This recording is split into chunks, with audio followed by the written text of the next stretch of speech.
Hello mga ading! Andito tayo sa Pampanga. At ang nakikita nyo ngayon ay ang Mount Arayat.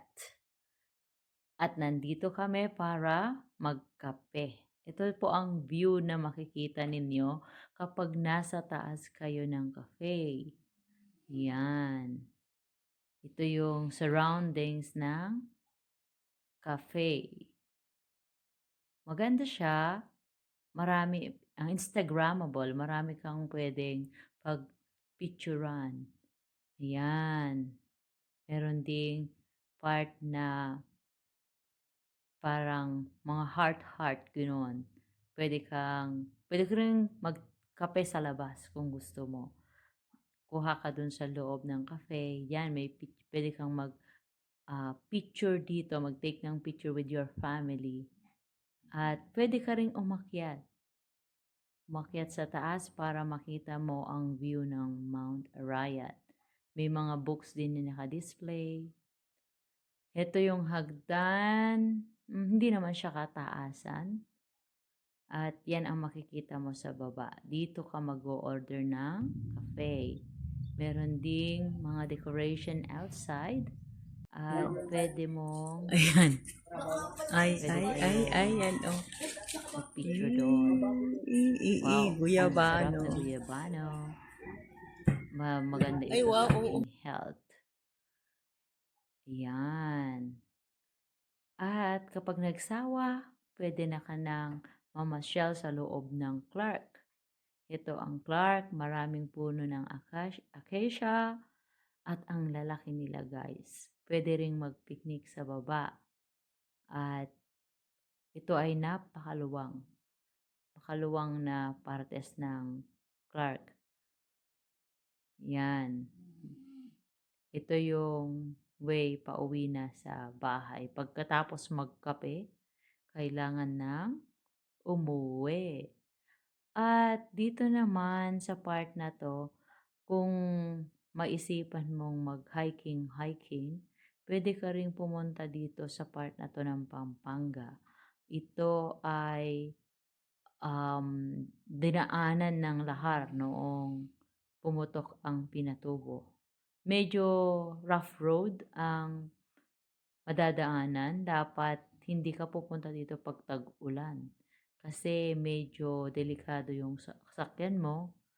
At ito yung mga buhangin ng lahar. At dahil hindi makapasok ang aming sasakyan, kailangan mong lakarin. Maglakad ng maglakad, up and down. Yan ang mga makikita mo habang pupunta ka sa bridge. Maganda pag masaya kayo. Pag marami kayo at masaya. Kasi hindi mo na naramdaman yung Nasa Hadlong pagod. Beach na tayo. Tayo. Sabi nila, pagtawid mo, ibang ano na yan, province na. Anong probinsya na? Tarlac. Tarlac. Alam ko yan kasi lumaki ako sa farm. Ano yung Hadlong food? This is the Hadwon Pwede naman pala yung sasakyan ng bandito. Oy, susugal tayo, ha?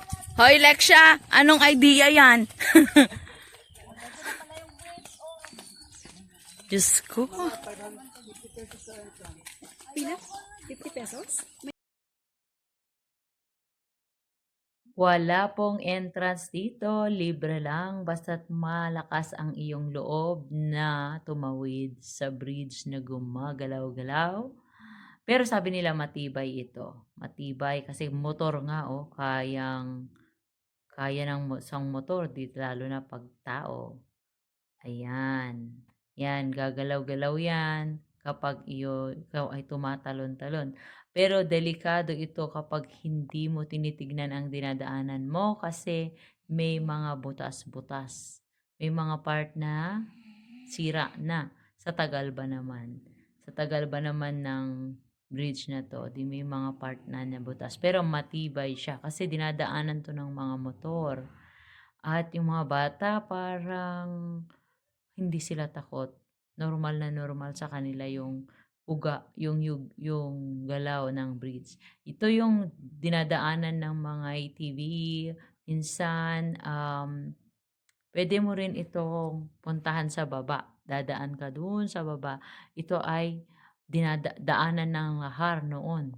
Ito yung dito dumaloy ang lahar. So makikita nyo naman sa baba yung kulay niya.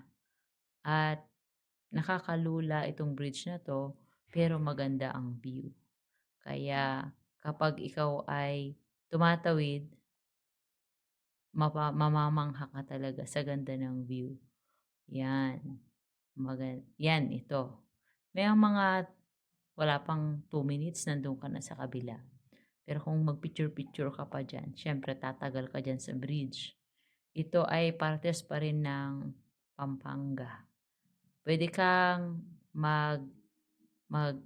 pumunta sa baba, ayun yung mga bata. Puwede kayong maglaro-laro diyan sa may ano, sabi nila therapeutic daw 'yan kasi lahar 'yan, sabi nila.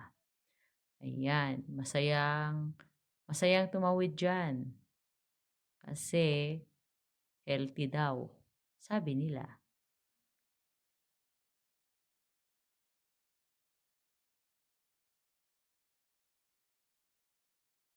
At pagkatapos ng sightseeing sa lugar na 'to, ay puwede na tayong bumalik at umuwi. Madadaanan mo rin 'yan.